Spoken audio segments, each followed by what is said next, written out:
The morning of April 18th, 1943. Somewhere over the Mediterranean theatre, Luftwaffe ace Johannes Steinhoff sits in the cramped cockpit of his Messerschmitt Bf 109, leading his fighters on yet another intercept mission against American bombers.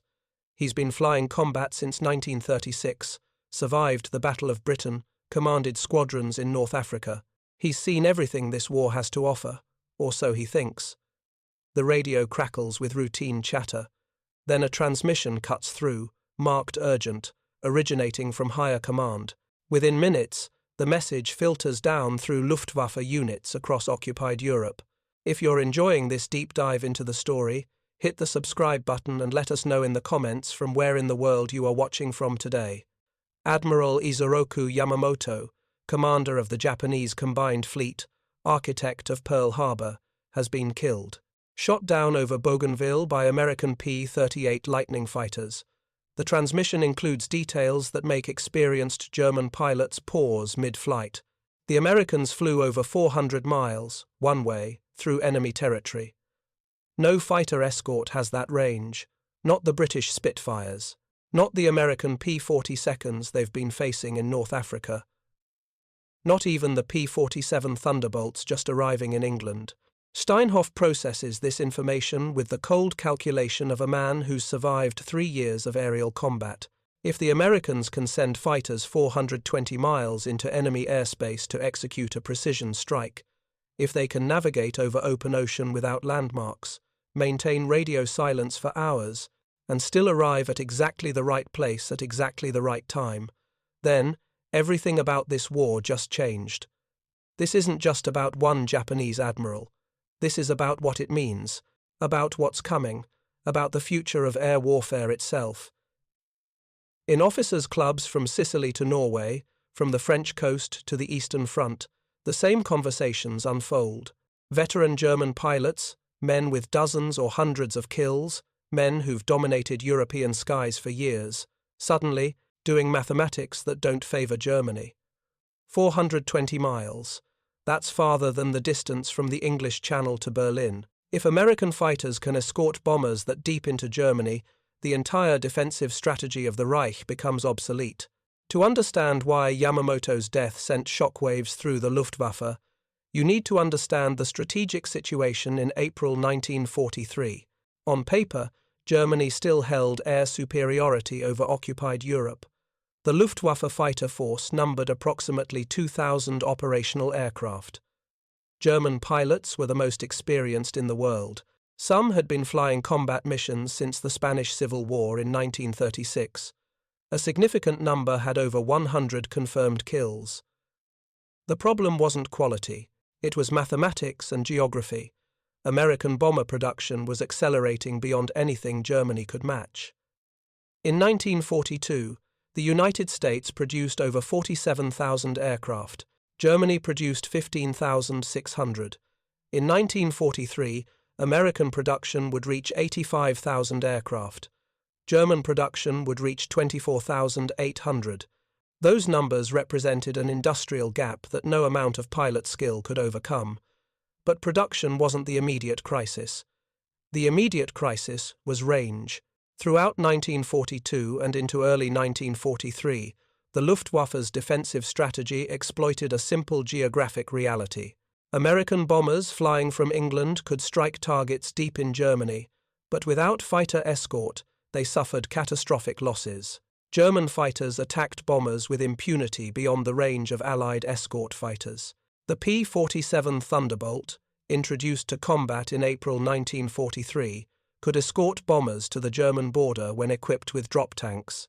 That extended American reach but still left the heart of Germany protected. Berlin remained beyond fighter range. The industrial centers of central Germany remained beyond fighter range. As long as that reality persisted, the Luftwaffe could bleed American bomber forces at unsustainable rates. Then came the report from the Pacific.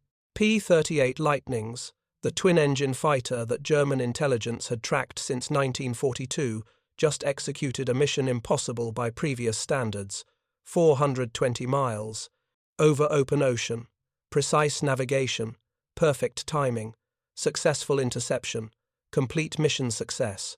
If Lockheed could build fighters with that range, if American pilots could navigate that precisely, if the United States had the industrial capacity to produce such aircraft in meaningful numbers, then the entire air war over Europe was about to shift fundamentally.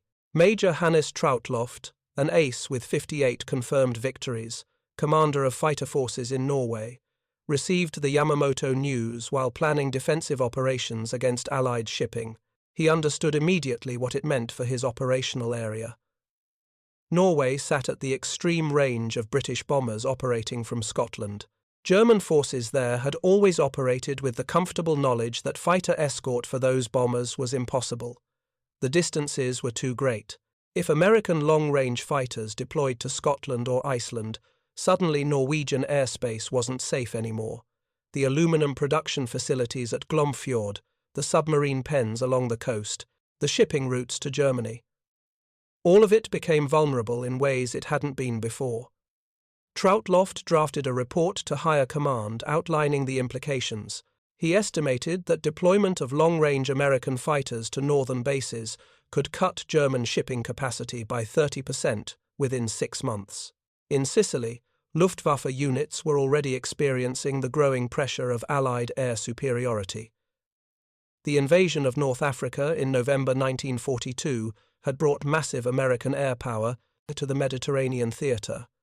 German forces, struggling to supply their troops across the Mediterranean, watched their transport aircraft shot down with increasing frequency.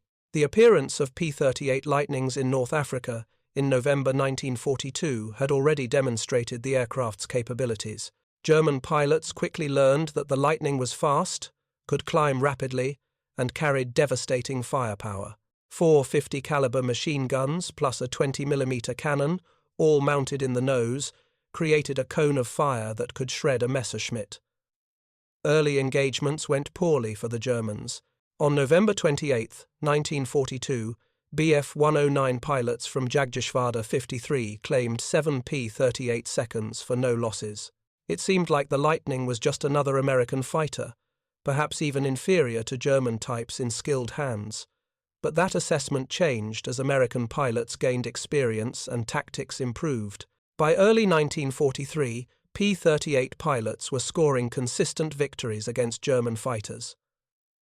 The Lightning's range advantage meant it could choose when to engage and when to disengage.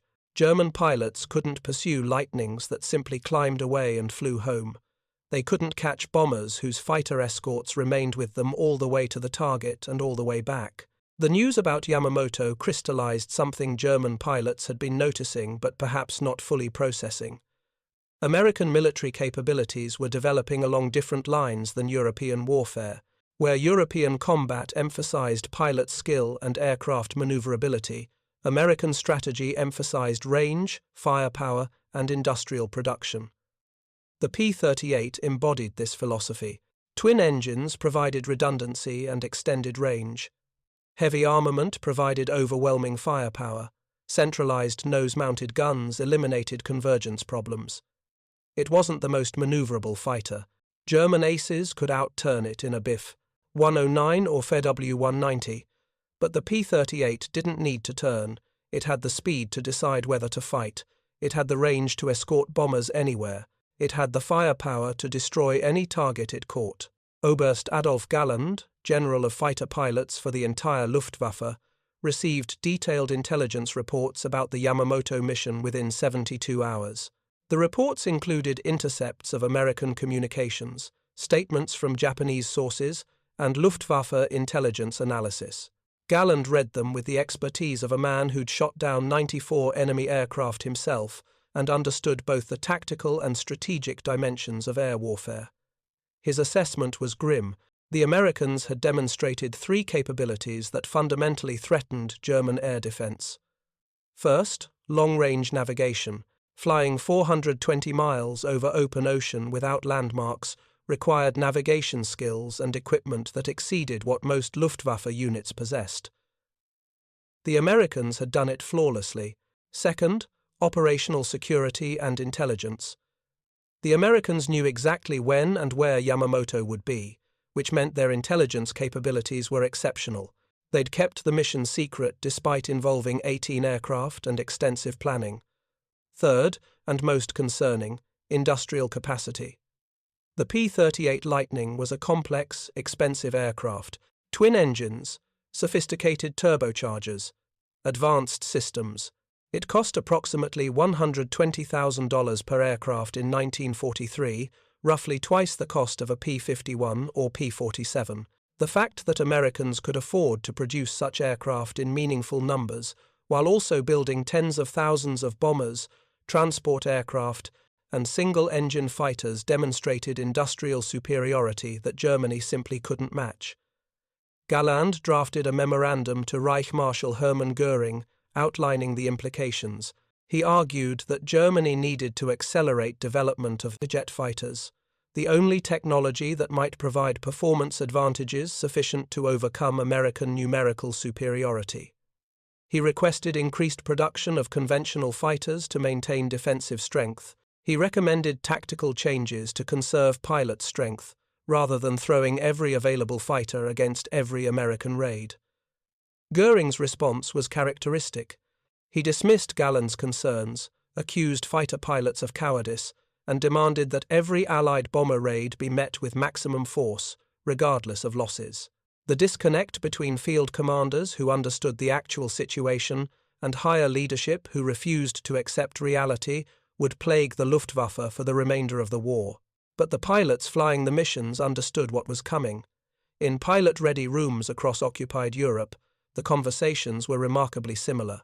Experienced aces, men who dominated their opponents for years, suddenly talking about defensive tactics, about conservation of forces, about the impossibility of maintaining air superiority against an opponent who could outproduce Germany by factors of 3 or 4 to 1. The Yamamoto mission wasn't just an assassination. It was a demonstration, a proof of concept, a message to anyone paying attention. Major Walter Nowotny, flying on the Eastern Front with 258 confirmed victories, heard about Yamamoto while between missions against Soviet aircraft. His reaction was immediate and practical. If Americans could send fighters 400 miles to kill one admiral, they could send hundreds of fighters deep into Germany to protect bomber formations. The defensive strategy that had worked through 1942 and early 1943 would fail the moment American long-range escorts arrived in sufficient numbers. Nowotny began training his pilots in different tactics. Less emphasis on turning dogfights with bombers, more emphasis on hit-and-run attacks. Diving through formations, firing quickly, using speed to escape before escort fighters could react. It was the only tactical approach that might work against numerically superior forces with comparable or better performance. But even Nowotny, one of the most successful fighter pilots in history, recognized that tactics could only delay the inevitable. If Germany couldn't match American production, if German aircraft weren't technologically superior enough to overcome numerical disadvantage, then the air war over Europe would eventually be lost. The Yamamoto mission demonstrated something else that concerned German planners: American willingness to take calculated risks for high-value targets. The mission wasn't strategically necessary in traditional terms. Yamamoto was one admiral. The Japanese Navy would continue operating without him. But the Americans understood the psychological and operational value of eliminating enemy leadership. They understood that demonstrating the capability to strike anywhere, anytime, with precision, created uncertainty and fear among opponents.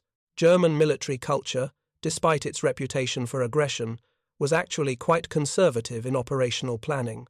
Luftwaffe missions were carefully calculated with clear military objectives. The idea of risking 18 fighters and highly trained pilots on a mission whose primary value was psychological rather than strictly military didn't fit German military thinking. Yet that mission succeeded brilliantly. Yamamoto died, American morale soared, Japanese morale plummeted, and every military planner in the Axis powers suddenly had to consider that nowhere was truly safe. For Luftwaffe pilots, the implications were personal and immediate. If Americans could navigate 400 miles over ocean to kill one Japanese admiral, they could do the same thing in Europe. German commanders weren't safe, Luftwaffe bases weren't safe, the aircraft factories in Bavaria ball-bearing plants at Schweinfurt, the submarine pens on the French coast. Nothing was beyond reach anymore. Defense required forces everywhere, which meant forces nowhere in sufficient concentration. By May 1943, just weeks after the Yamamoto assassination, the full implications were becoming clear to anyone willing to see them. American bomber raids were increasing in size and frequency. The 8th Air Force, based in England, was building toward the operational strength needed for sustained strategic bombing. P-38 Lightnings were appearing in greater numbers in both the Mediterranean and European theaters. The P-51 Mustang, with even greater range than the Lightning, was entering production. German intelligence correctly assessed that the Mustang, when equipped with drop tanks, could escort bombers all the way to Berlin and back. That assessment landed on desks in Berlin in summer 1943. The response from higher leadership was predictable. Demand for increased fighter production. Demand for jet fighter development acceleration. Demand that pilots fight harder, shoot better, take more risks. But no acknowledgement of the fundamental problem. Germany was fighting a war of attrition against opponents who could replace losses faster than Germany could inflict them. For every American bomber shot down, 2 more rolled off production lines. For every German fighter that destroyed a bomber, statistics said that fighter would be lost within weeks to combat, accidents, or mechanical failure. German pilots couldn't be replaced at the same rate. Training took time, fuel, aircraft, instructors, all resources that were increasingly scarce. The experienced pilots, the aces who'd survived since the war's beginning, recognized they were watching the end of an era. The early years when German fighters ruled European skies weren't coming back. The future belonged to whoever had more aircraft, more pilots, more fuel, more everything. And that wasn't Germany. Oberst Werner Mulders had created the tactical formations that gave German fighters their early advantages. The Rotte, pairs of fighters working together. The Schwarm, 4 fighters in finger-4 formation. These tactics were copied by every air force in the world because they worked. But tactics couldn't overcome industrial disparity. Skill couldn't overcome numbers. Experience couldn't overcome the simple reality that America was producing aircraft at rates Germany couldn't approach, couldn't match, couldn't even slow down. The death of Admiral Yamamoto, killed by American fighters that flew farther than anyone thought possible, proved that American military power was built on different foundations than German power. Where Germany emphasized quality, America emphasized quantity. Where Germany relied on veteran pilots, America trained new pilots in assembly line fashion. Where Germany built sophisticated, expensive aircraft in limited numbers, America built adequate aircraft in overwhelming numbers. Johannes Steinhoff, back from his mission, standing in his squadron's operations room, looking at the intelligence reports about Yamamoto, understood something that many German leaders refused to accept. The war was already lost. Not lost in the sense that Germany would surrender tomorrow or next month, but lost in the fundamental strategic sense. Germany couldn't win an attrition war against opponents with 3 or 4 times its industrial capacity. The only question was how long it would take for that reality to become undeniable. The smart money among pilots who'd been fighting since 1939 or 1940 said sometime in 1944, probably after the inevitable invasion of France, possibly sooner if American long-range fighters deployed in the numbers intelligence estimated. The Yamamoto mission was the moment when the implications became clear, when experienced German pilots stopped thinking about winning and started thinking about survival, about making it through each mission, about protecting their wingmen, about getting their aircraft back to base one more time. The psychological shift was subtle but profound, from hunters to hunted, from aggressors to defenders, from confident superiority to desperate calculation. In June 1943, 2 months after Yamamoto's death, Adolf Galland wrote a private letter to his brother Paul, also a fighter pilot. The letter, discovered after the war, contained a paragraph that summarized what many Luftwaffe pilots were thinking but couldn't say officially. The Americans will come in numbers we cannot stop. They will have fighters that can go anywhere we can go. When that happens, when their escorts reach Berlin, the air war is finished. We will still fight, but we will be fighting to delay the inevitable, not to achieve victory. Paul Galland never received the letter. He was shot down and killed on October 31st, 1942. But the sentiment Adolf expressed represented the growing understanding among Luftwaffe fighter pilots in mid-1943.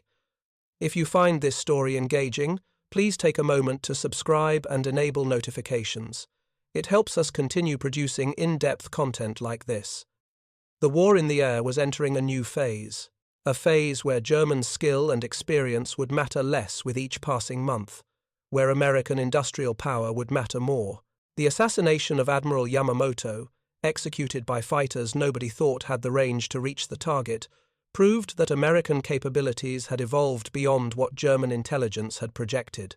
If their assessments about American fighter range were wrong, what else were they wrong about? Production numbers? Pilot training capacity? Operational planning? The questions multiplied. The answers, when they came, were uniformly discouraging. August 1943 brought Operation Tidal Wave, the American raid on the oil refineries at Ploiești, Romania. The raid involved B-24 Liberators, flying from North Africa, a round trip of approximately 2,500 miles. The raid itself was tactically mixed, with heavy American losses, but strategically it demonstrated again that American forces could strike targets that should have been beyond their reach. The Ploiești refineries supplied 30% of German oil production. If Americans could hit Ploiești from North Africa, they could hit anything in the Balkans once they established bases in Italy. In October 1943 came the second Schweinfurt raid. Nearly 300 B-17 seconds struck the ball-bearing factories at Schweinfurt. German fighters shot down 60 bombers. It seemed like a German victory. Unsustainable American losses proving that unescorted deep penetration raids couldn't succeed. But the Americans didn't stop the raids. They didn't abandon strategic bombing. They adapted. They accelerated long-range fighter deployment. They changed tactics.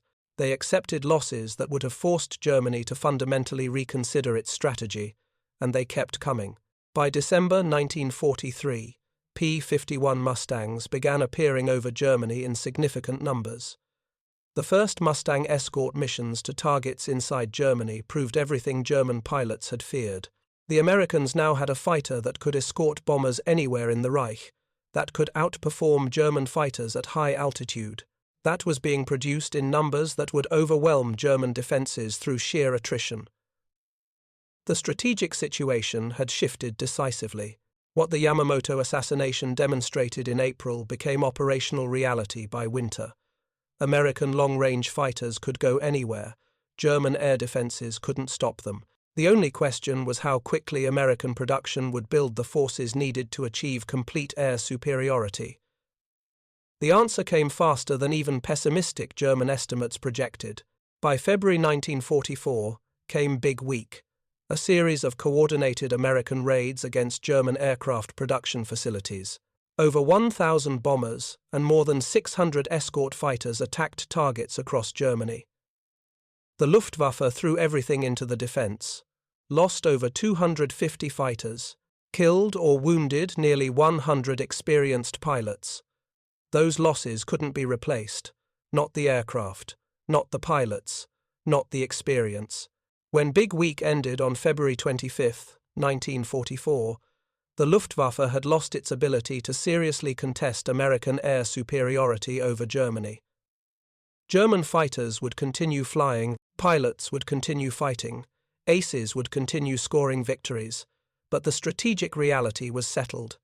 America owned the skies over Europe. To understand how thoroughly the situation had shifted, you need to look at the combat statistics.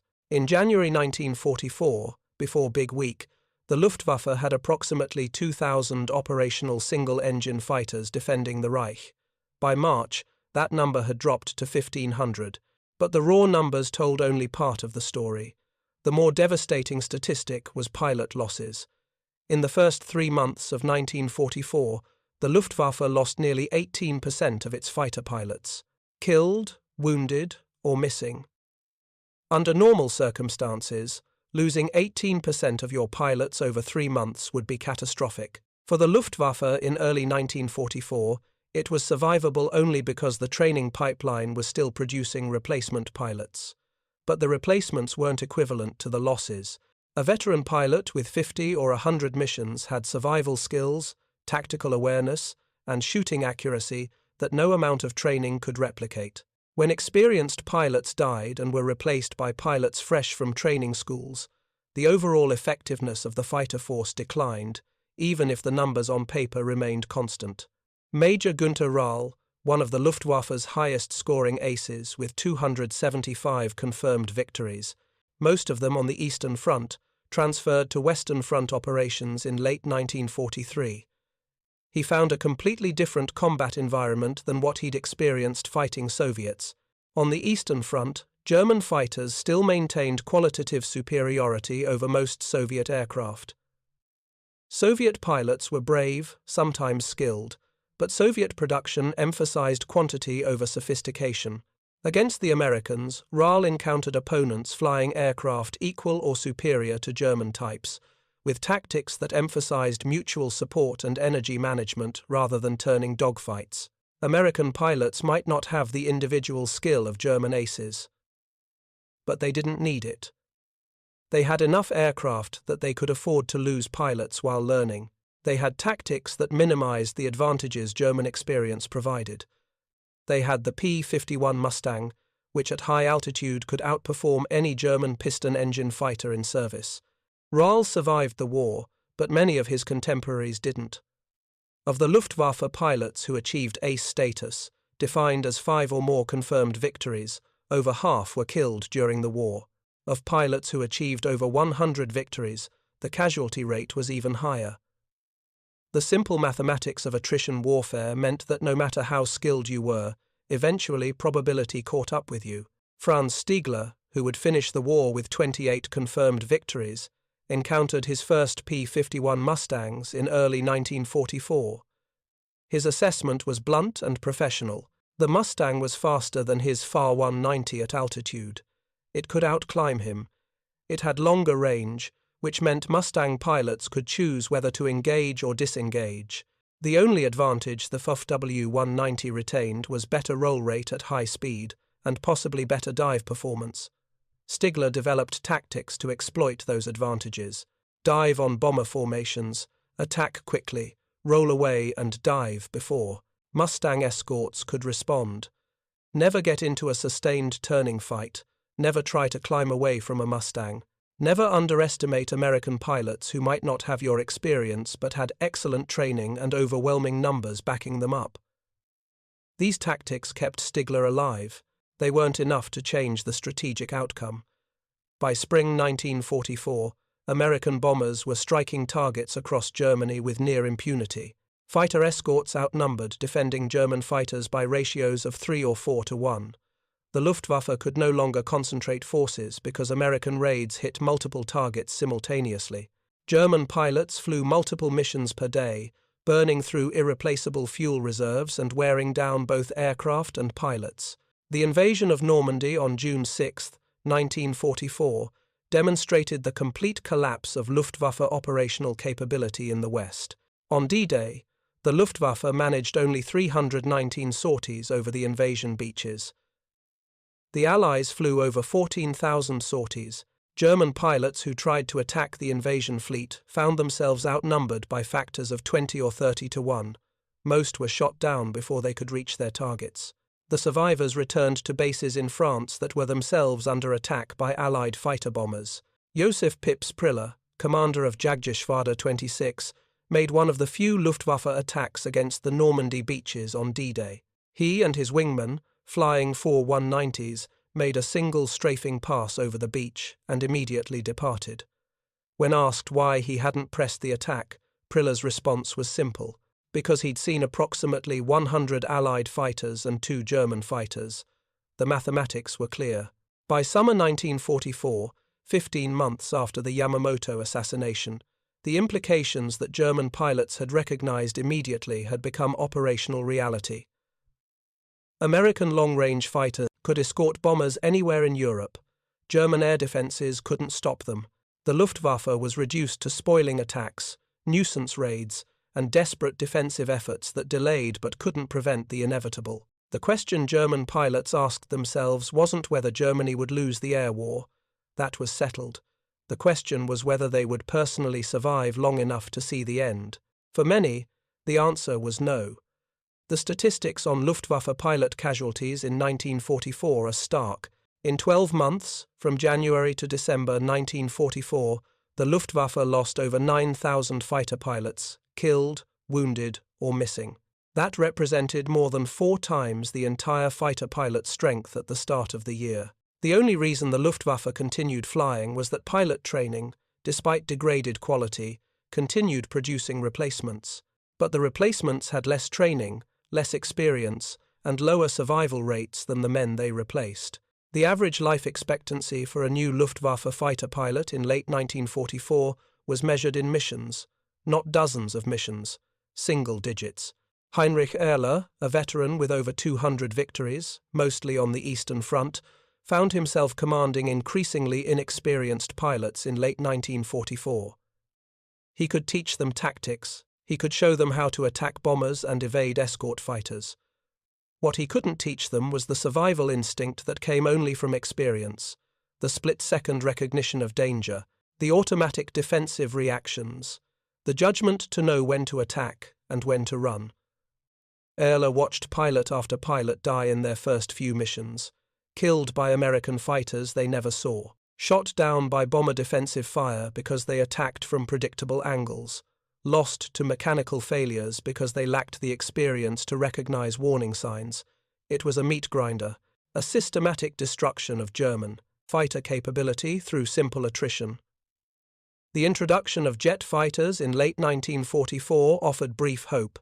The Messerschmitt Me-262, powered by twin jet engines, was nearly 100 miles per hour faster than any Allied fighter.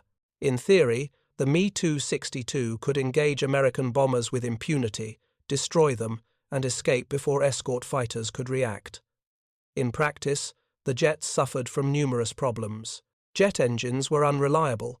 Takeoff and landing were vulnerable moments when jets were slow and couldn't maneuver effectively.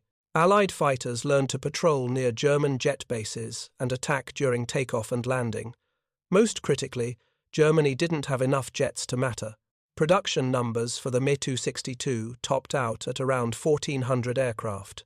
Compare that to American production of over 15,000 P-51 Mustangs, over 15,000 P-47 Thunderbolts, and over 10,000 P-38 Lightnings. The jets were technologically superior. They weren't available in numbers sufficient to affect strategic outcomes. Adolf Galland, after being dismissed as General of Fighter Pilots in January 1945 following conflicts with Goering, formed an elite jet fighter unit. Jagdverband 44 consisted of experienced aces flying Me-262s. The unit scored impressive victories. Galland himself shot down several bombers in jet-powered attacks. But even elite pilots flying superior aircraft couldn't change fundamental realities. Germany was losing the war. The Luftwaffe was a spent force. Individual heroism and tactical excellence meant nothing against overwhelming industrial and numerical superiority. The connection between Yamamoto's death in April 1943 and the collapse of German air power in 1944 runs deeper than simple timeline. Both events illustrated the same principle. Industrial capacity matters more than individual excellence. American ability to produce long-range fighters in overwhelming numbers mattered more than German pilot skill. American willingness to accept losses while building replacement capacity mattered more than German tactical innovation. The Japanese and Germans both built their military strategies around elite forces, achieving decisive victories through superior training, tactics, and warrior spirit. The Americans built their strategy around adequate forces in overwhelming quantities, achieving victory through attrition and industrial production. When those strategies collided, the outcome was never in doubt. The only question was timing. For German pilots, that reality was personally devastating. They'd been told they were the world's best fighter pilots. They'd proven it in combat from 1939 through 1942. They'd dominated European skies. They'd developed the tactics every Air Force copied. They'd produced aces with victory totals that Allied pilots couldn't approach. And none of it mattered, because they couldn't replace losses fast enough, because their fuel supplies were dwindling as refineries came under attack, because their aircraft factories were being bombed, because no matter how many American bombers they shot down, more kept coming. The psychological impact of this realization cannot be overstated. Imagine being among the best pilots in the world, flying missions every day, killing enemies with regularity, and watching your Air Force slowly die anyway. Not because you weren't good enough, not because you weren't brave enough, but because the other side had more of everything. More planes, more pilots, more fuel, more ammunition, more industrial capacity, more of everything that mattered in a war of attrition. Some German pilots broke under the strain, not in the sense of refusing to fly, though that happened occasionally, but in the sense of recognizing the futility and fighting anyway because that's what duty demanded. Others maintained optimism through denial, believing that new weapons would turn the tide, that jet fighters would restore German air superiority, that the war would end through negotiated peace before total collapse. The realists, the veterans who'd been flying since the war's beginning, knew better. They understood that Germany had lost the air war by mid-1944. They understood that without air superiority, Germany couldn't hold France, couldn't protect its cities from bombing, couldn't prevent the eventual invasion of Germany itself. They understood that the end was coming. The question became how to survive until it did. Erich Hartmann, the highest-scoring ace in history with 352 confirmed victories, survived the war by following certain principles. Fight when conditions favor you. Disengage when they don't. Don't throw your life away on pointless heroics. Protect your wingman and trust him to protect you. These principles kept Hartmann alive through over 1,400 missions. But Hartmann fought almost exclusively on the Eastern Front, where German fighters maintained qualitative superiority over Soviet aircraft until very late in the war. Pilots facing Americans in the West didn't have those advantages.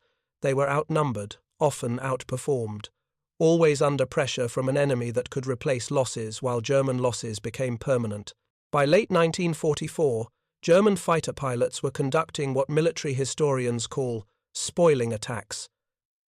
Missions designed not to win, but to make the enemy's victory more costly. Attacking bomber formations knowing you'd probably be shot down, but hoping to disrupt the raid. Ramming bombers as a last resort when ammunition was exhausted. Desperate, futile gestures by men who knew they were losing but refused to quit. The last major Luftwaffe offensive operation came on January 1, 1945. Operation Bodenplatte, a surprise attack on Allied airfields in Belgium and Holland. Over 900 German fighters participated. The attack achieved tactical surprise and destroyed nearly 500 Allied aircraft on the ground. It seemed like a German victory, but the losses made it a strategic disaster. The Luftwaffe lost 300 aircraft and over 200 pilots. 200 experienced pilots, irreplaceable at this stage of the war. The Allies replaced their destroyed aircraft within weeks. Germany never recovered from the pilot losses. After Bodenplatte, the Luftwaffe ceased to exist as an effective fighting force. Individual units still flew missions. A few aces still scored victories. But organized air defense of Germany was finished. From February through May 1945, German fighter pilots flew, knowing every mission might be their last. Not just because they might be killed, though that risk was high, but because fuel was running out. Aircraft were breaking down without replacement parts. Airfields were being overrun by advancing Allied armies. The infrastructure supporting air operations was collapsing. On April 7, 1945, the Luftwaffe attempted one final desperate operation.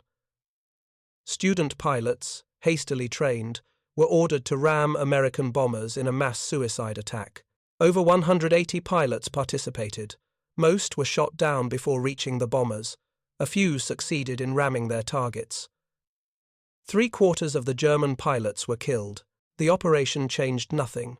That final operation, absurd and tragic, represented the culmination of everything that went wrong with German air strategy. Elite forces replaced by barely trained kids, sophisticated tactics replaced by suicide attacks, professional military planning replaced by desperation. The distance between the Luftwaffe of 1940 and the Luftwaffe of 1945 was the distance from dominance to destruction. And it all connected back to that April morning in 1943, when news of Yamamoto's death reached German pilots. The experienced ones, the veterans, the aces who understood air warfare at strategic levels, they knew immediately what it meant. They knew that American long-range fighter capability would eventually enable the systematic destruction of German air power. They knew that German industrial capacity couldn't match American production. They knew that the air war would be lost through attrition. What they couldn't know was exactly how it would feel to watch friends die every day, how it would feel to fly missions with decreasing chances of success, how it would feel to recognize you were fighting for a lost cause but continue fighting anyway because that's what honor and duty demanded. Johannes Steinhoff, who'd understood the implications immediately upon hearing about Yamamoto, survived the war, badly burned in a crash in April 1945, but alive. After the war, he wrote about his experiences with remarkable honesty. He described the gradual realization that Germany was losing, the conversations with other pilots about what it meant, the moment-by-moment calculation of survival odds. In his memoirs, Steinhoff included a paragraph about the Yamamoto assassination.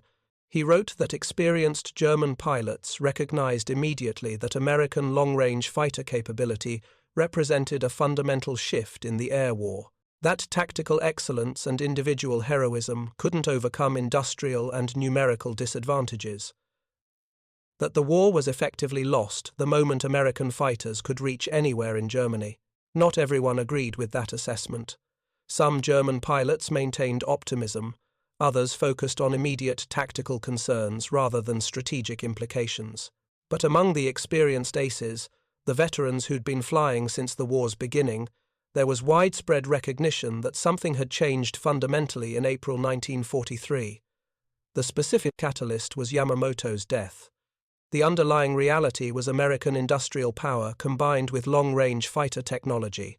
The practical implication was that German air defenses would be systematically destroyed through attrition warfare.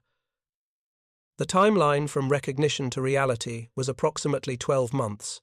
From April 1943, when Yamamoto died, to April 1944, when American air superiority over Germany became absolute. For Luftwaffe pilots, those 12 months felt simultaneously endless and compressed.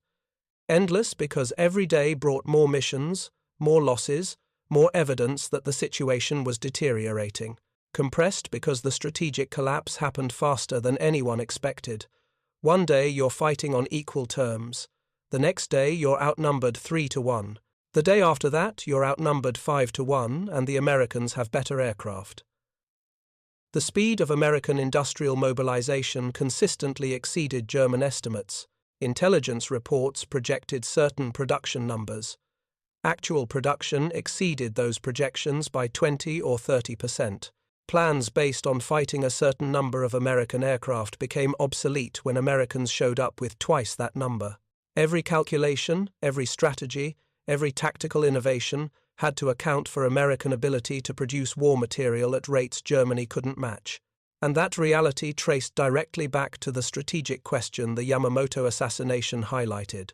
Could an industrial power with vast resources but limited military tradition defeat military powers with centuries of warrior culture but limited industrial capacity? 1943 and 44 answered that question definitively. Industrial capacity wins modern wars. Technology wins modern wars. Production capacity wins modern wars. Individual excellence, while admirable, cannot overcome systematic advantages in resources and manufacturing. For the German pilots, who recognized this in April 1943, the remaining 2 years of war were a slow-motion tragedy. They knew the ending. They knew their side would lose. They flew anyway because that's what professional military personnel do. They fought knowing they were prolonging the inevitable rather than preventing it. They died in numbers that would have been